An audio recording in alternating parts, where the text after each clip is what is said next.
right, here's a great warm-up routine. It's really important to warm up before you do any type of activity, whether it's running, strength training, whatever it may be. And so this is kind of our go-to warm-up that you can do every single time. Make sure you get that blood flowing, help limit injury.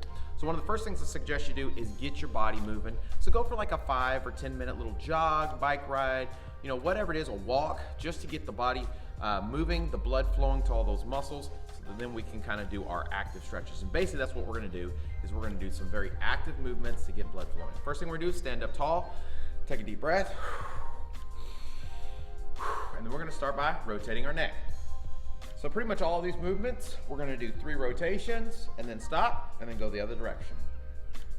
3 rotations the opposite direction, then feet are about shoulder width apart, and then we're gonna rotate our hips. Start loosening up our hip flexors, loosen up our gluteus minimus and maximus. Then we'll reverse, go the other direction. Then bring those feet together and we're gonna warm up those knees.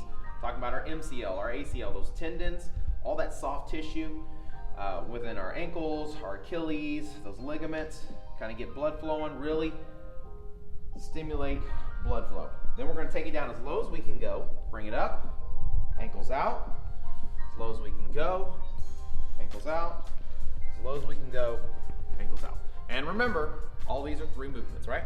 So we're gonna bring our chest out, open up our arms, bring our arms across our body, and then bring our chin over our shoulder. Be sure every now and again, take a deep breath, make sure you're getting plenty of oxygen in. We'll switch. All right, now palms up, facing the ceiling, and we're gonna start by making little circles backwards, really opening up our chest, get that blood circulating into our shoulders as well, and those circles are gonna get bigger and bigger and bigger, and then down the middle of our back. Try to make sure you bring that elbow up behind your head, stretching out all of this lat, this shoulder joint as well. Then we'll switch sides. Don't forget to breathe. All right, now we're gonna open up our stance. We're gonna be in a very squared off position, good platform base. Elbows are at 90 degrees, fingertips inside your knees. We're gonna roll that shoulder over and we're stretching out the front of that shoulder. So you're thinking, why do I need to stretch out my shoulders when I'm running? You're gonna use all of your body when you're running. Running is a very kinetic movement, so that means you're using your arms, your legs, your core, everything. So you wanna make sure you get blood flowing so you can perform at maximum potential, all right? All right, so now we're gonna turn our hands around, lock out your elbows. All right, now what we're gonna do is we're gonna push out on that elbow and we're gonna turn at our hips and stretch out our back, all right? So take a deep breath. Exhale as you go into the stretch. Take a deep breath and switch. All right, now from this movement, we're gonna straighten our legs out and we're gonna take it down to the ground. Now, maybe you're not flexible yet, right? Enough to get your legs out straight and have your hands on the ground. You can grab some blocks, right? Or a chair or something and just be up higher, okay? But we wanna try to get to the position where we're getting as low as we can.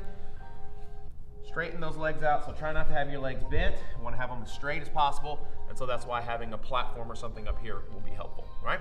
So from this position, we're gonna move into a runner stretch. Now, we want this back leg straight. We want this leg 90 degrees so our knee is not over our toes. So if our left leg is out, we want our right hand straight flat on the ground. We're gonna take that other hand, elbow down, and we're gonna twist, down, twist, down, twist, and down.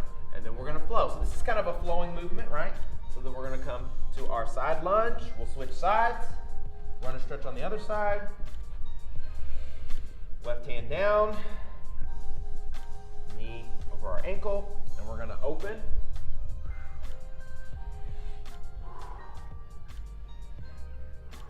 All right, we'll turn to that side lunge again. Back and forth a couple times, and then we'll stand it up, right? Shake it out, wiggle it out.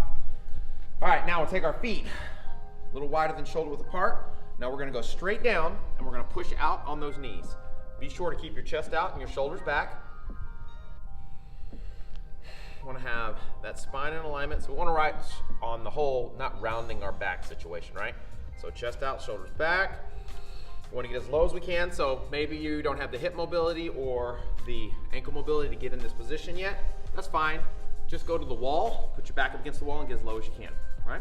All right, now hands behind us. Real simple. Now we're gonna kind of get these hips moving and we're gonna go 90-90, right? Lean back, 90-90, lean back. If you have really good hip mobility, then you don't have to lean back so much, right? You wanna add an additional lean forward. So you can kind of progress as you're getting better and more mobile, right? All right, so now we're gonna stand it up. Last thing, take a deep breath. We're gonna reach up. Exhale, touch the toes. Touch those toes. Touch the toes. Now, follow this up with a few drills to really kind of help promote that proper running form, or if you're doing some strength training, maybe follow it up with a few push-ups, some shoulder shrugs, and some dips, and then you're gonna be ready to be full tilt, everything you got for whatever the workout or whatever the training is gonna be. So thanks for coming in. Do it every single time. I promise you, get nothing but results.